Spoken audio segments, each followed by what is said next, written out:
యాకోబు వ్రాసిన పత్రిక 1వ అధ్యాయము 5వ వచనము.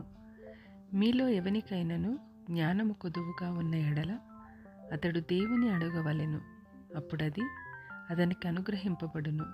ఆయన ఎవనిని గద్దింపక అందరికిని ధారాళముగా దయచేయువాడు. ఎవరికైతే జ్ఞానం కొదువుగా ఉంటుందో వారు ఏమాత్రము దుఃఖపడుతూ బాధపడవలసిన అవసరం లేదు. కానీ ఎప్పుడైతే ఆయన సన్నిధిలో బ్రోకరించి, ప్రభువా నాకు జ్ఞానం కొదువుగా ఉంది, నాకు జ్ఞానం అనుగ్రహించి అడుగుతారో తప్పకుండా ఆయన అడిగిన ప్రతి వారికి జ్ఞానం అనుగ్రహించే గొప్ప దేవుడై ఉన్నాడు. కనుక ఈ క్షణమే ఆయన సన్నిధిలో బ్రోకరించి, ప్రభువా నాకు నీ యొక్క పరలోక జ్ఞానం అనుగ్రహించమని ఆయన సన్నిధిలో వేడుకుందాము.